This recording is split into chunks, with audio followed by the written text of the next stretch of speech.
Bonsoir à tous et bienvenue dans votre hebdo des Églises adventistes du 7e jour, Fédération Martinique. Voici les titres pour ce soir. Les conventions annuelles 2025, un temps fort pour les responsables d'église. Nous revivrons en images le concert du groupe Symbiose qui avait pour thème « La vérité est en toi ». Le collège adventiste Lisette Moutachi, une éducation au service de l'excellence et de la foi. La session 2025 de la conférence générale adopte une approche numérique prioritaire. Advent Health Orlando, première avancée aux États-Unis avec des implants pour les survivants d'AVC. Tout de suite, le développement de tous ces titres.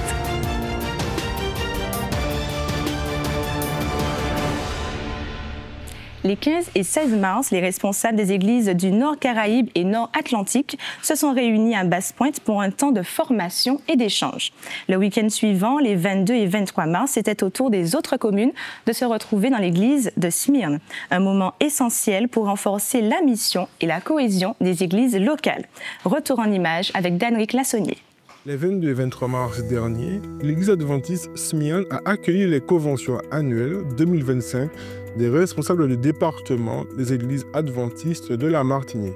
Donc, je m'appelle Lizima Marjorie, je viens de l'église de Bélem et je suis adjointe responsable à la musique de cette église. Donc aujourd'hui, nous avons pu justement faire partie de la convention au niveau du département musique, riche en enseignements justement, et on a pu justement répondre à pas mal de questionnements au niveau de la musique, notamment au niveau de la doxologie, de certains moments références, surtout au niveau du culte, où il y avait certaines interrogations et où justement où on a pu avoir une certaine ligne directive à ce niveau-là. Bien sûr, toutes les questions n'ont pas pu avoir de réponse parce que le temps était relativement court. Toutefois, ce qui a été intéressant, c'est de savoir qu'il y a des séminaires, des masterclass qui justement ont été mis en place pour pouvoir répondre à tout ce qui n'a pas été vu aujourd'hui. Après un premier rassemblement à Basse-Pointe, c'était au tour des équipes des autres communes de se retrouver pour un temps d'échange et de formation. Alors, pour ces conventions, nous avions effectivement un bon groupe de secrétaires d'église qui étaient présents, assidus pour pouvoir partager, pour qu'on puisse partager ensemble les différents concepts. Et ce qui est vraiment important, c'est de savoir qu'au niveau du secrétariat d'église, le point essentiel est vraiment la rigueur. La rigueur, pourquoi? Parce qu'il est vraiment important de savoir qu'une église, elle est structurée, elle est organisée. Et tout cela repose également en partie, je dis bien en partie, entre les mains donc du secrétaire d'église qui est garant de toutes les données en fait de cette église. Et donc de commun accord avec le pasteur de l'église, avec l'anciennat, eh bien il travaille cruciaux tels que les procès-verbaux, les rapports, les bilans, les transferts, etc.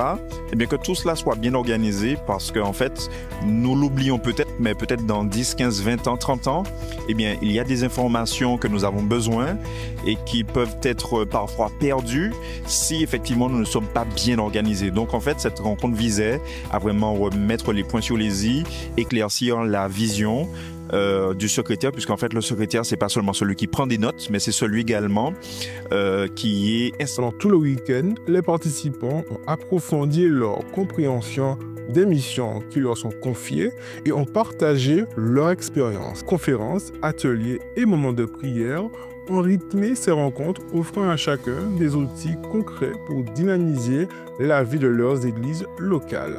Ces conventions ont été l'occasion de renforcer la cohésion entre les responsables et d'inspirer une nouvelle dynamique au sein des églises.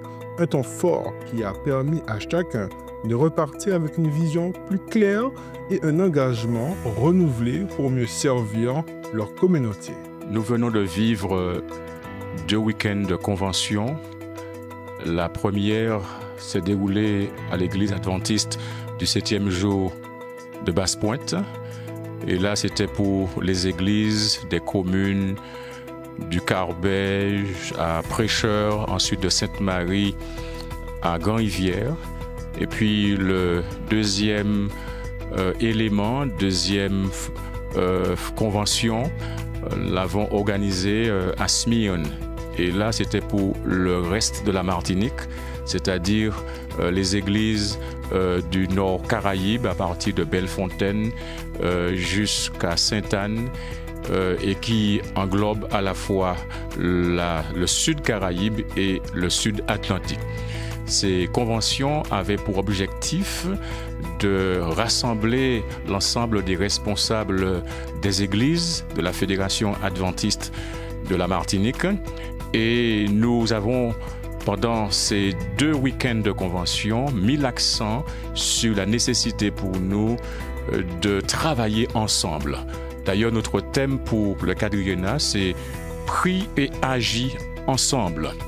Nous avons voulu donc définir la responsabilité de chaque département pour que les choses soient claires à ce niveau et qu'on construise sur des bases solides et qu'on aille dans la bonne direction.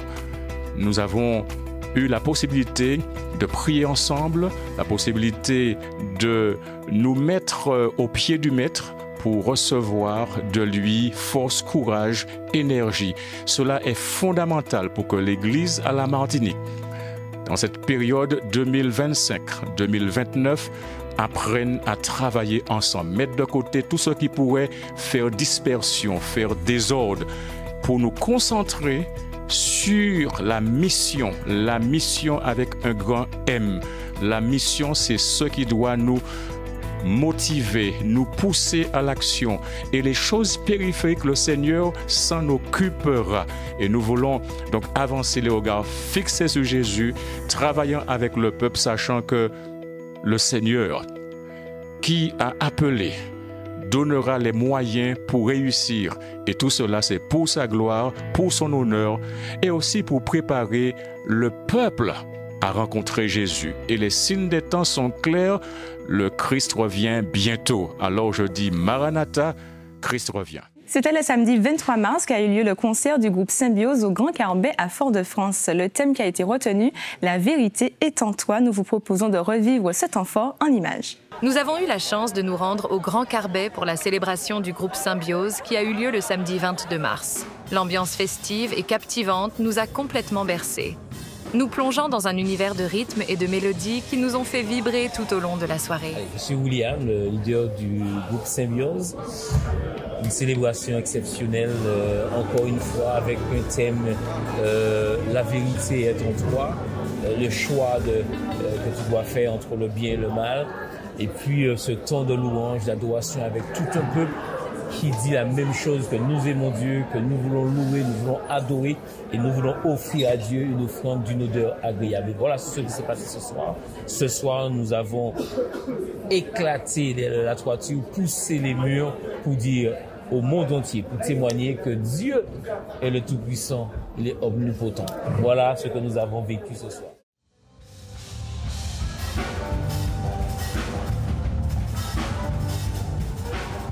Je m'appelle Carole et je suis venue à cette célébration pour pouvoir décompresser et pouvoir louer notre Dieu. Et j'ai beaucoup aimé la soirée, c'était génial. Salut, c'est Sébastien, guitariste de Symbiose. Alors franchement, le moment de ce soir, la célébration, c'est vraiment intéressant, vraiment sympa. Passons un bon moment aux louanges. Je pense que le peuple a été béni. On a passé vraiment un bon moment sur scène. Et on vous donne rendez-vous à la prochaine.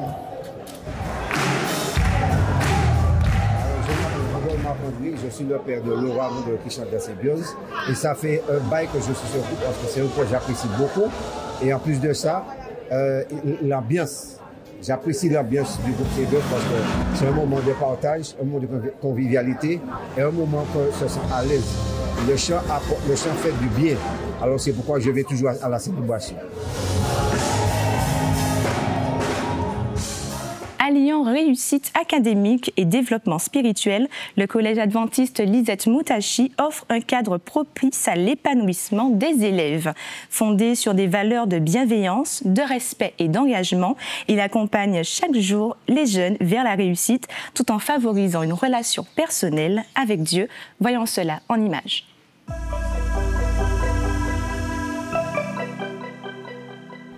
La première école de la mission de Martinique voit le jour le 18 octobre 1954 sous l'impulsion de pasteur Samuel Monnier.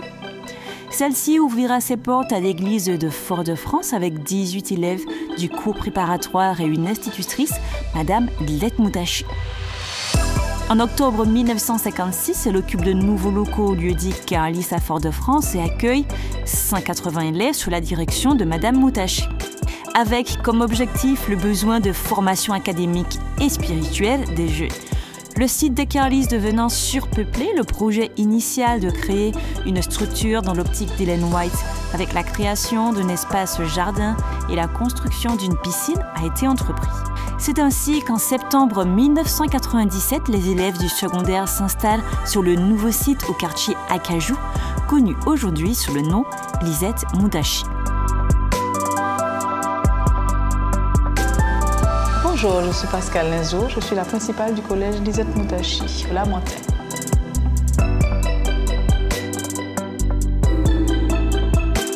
Alors nous sommes au collège, donc les niveaux de la 6e à la 3e. Pour cette année scolaire, nous avons reçu 449 élèves, à peu près 450 élèves.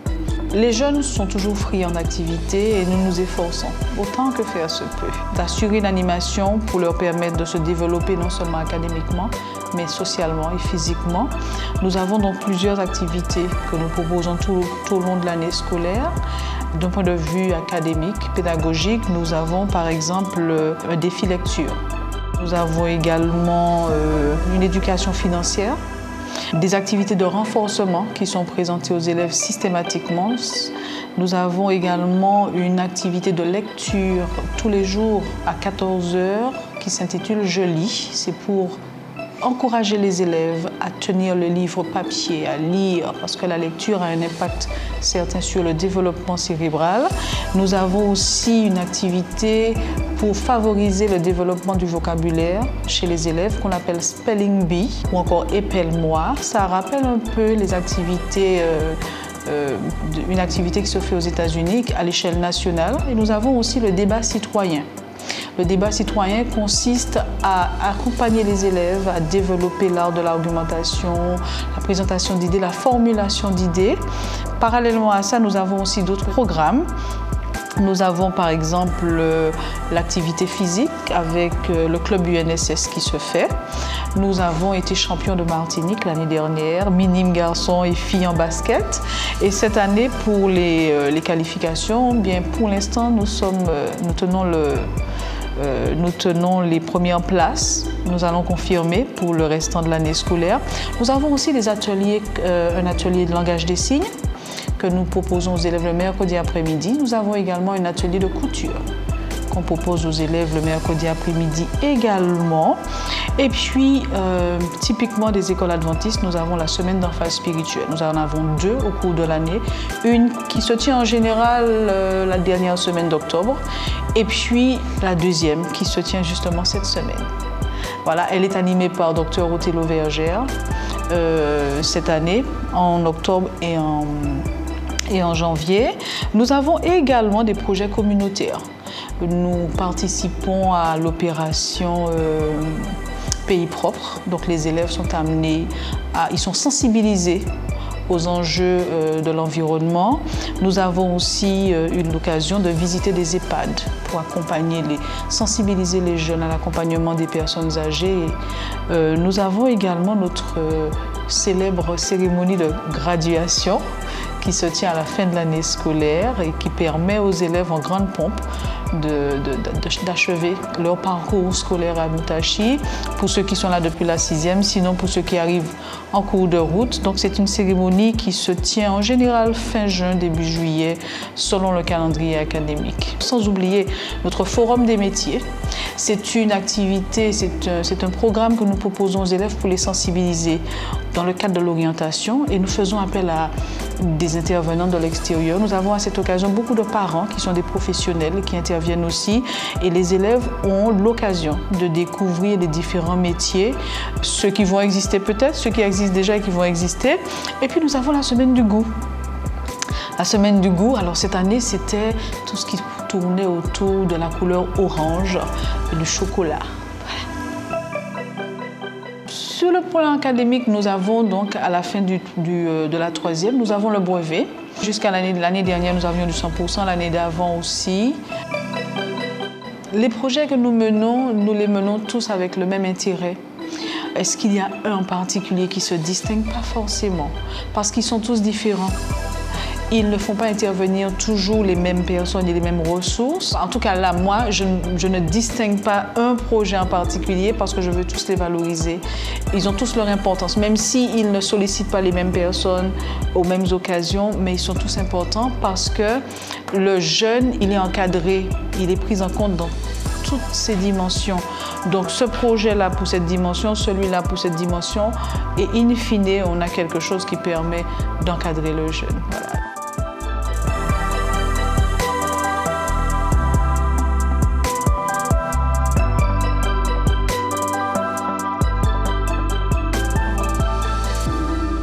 Du 3 au 12 juillet 2025, la 62e session de la conférence générale à Saint-Louis, au Missouri, adopte une approche numérique renforcée. L'objectif, plus d'accessibilité et de transparence grâce aux diffusions en direct, aux réseaux sociaux et à des outils technologiques innovants.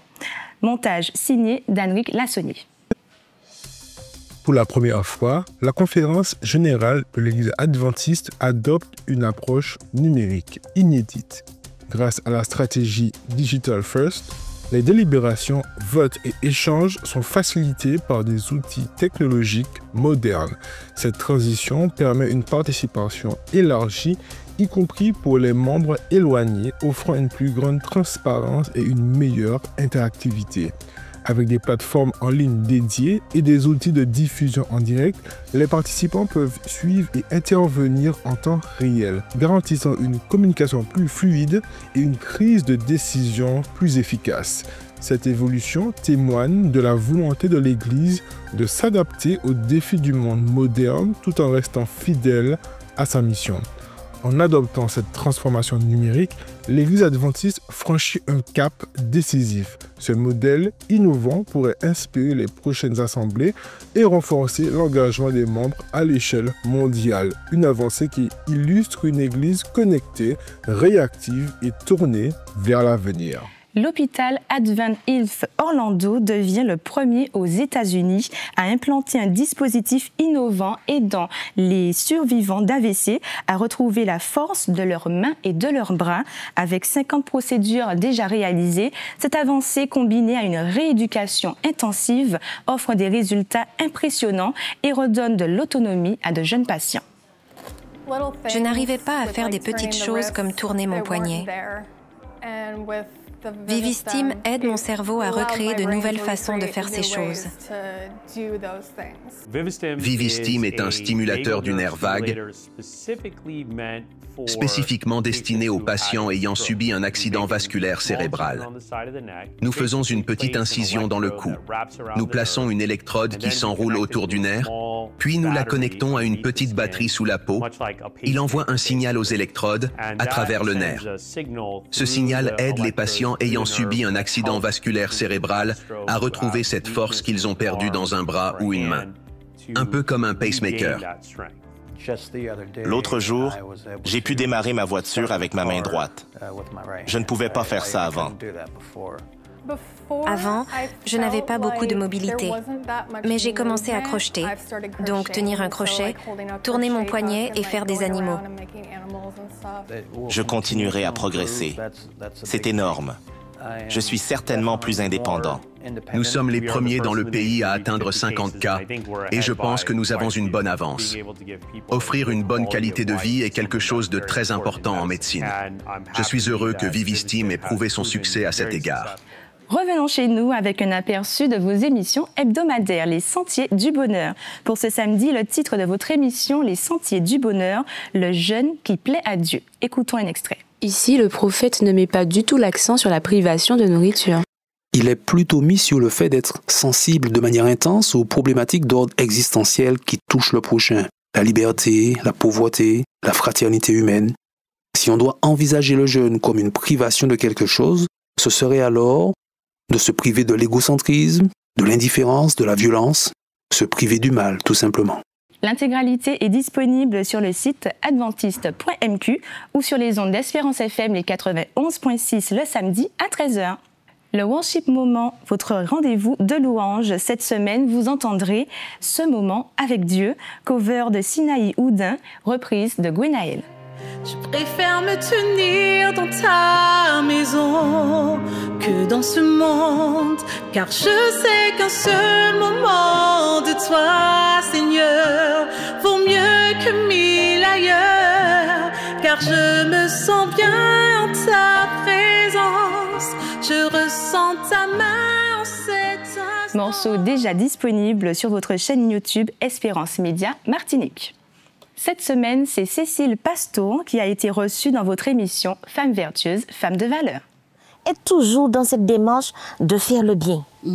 Parce que même en tant que femme ou en tant qu'humain, ce que Dieu souhaite de nous, c'est que nous fassions le bien.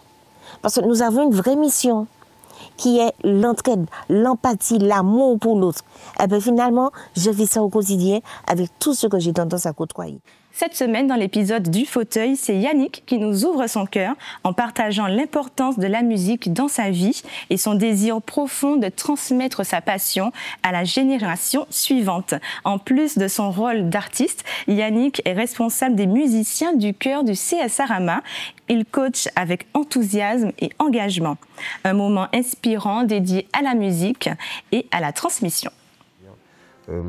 On retrouve beaucoup la musique du monde à l'église, on n'aime pas ce que les jeunes font, c'est pas bon, c'est pas adapté.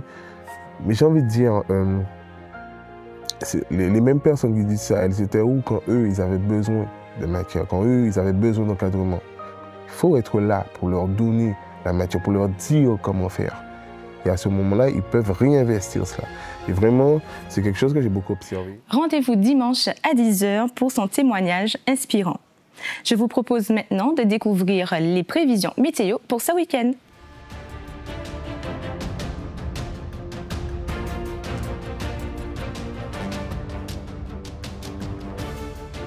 Vendredi soir, la soirée débutera sous quelques embellis, mais le ciel se chargera légèrement de nuages au fil des heures. Pas d'inquiétude côté température, elles resteront agréables autour de 26 degrés sur l'ensemble du territoire.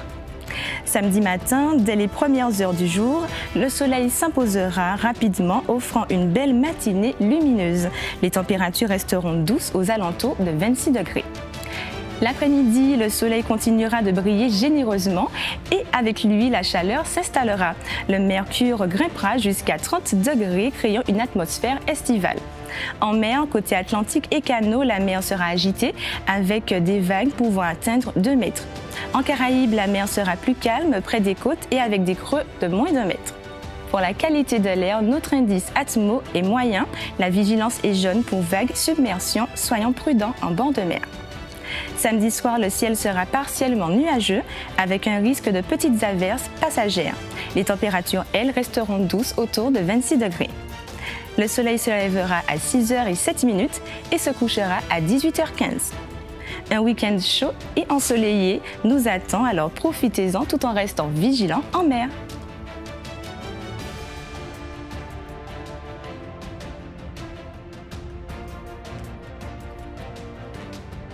C'est la fin de notre édition. Merci de nous avoir suivis. Nous vous donnons rendez-vous vendredi prochain à la même heure pour votre prochaine édition de votre hebdo en vous souhaitant une excellente soirée sur Espérance Média.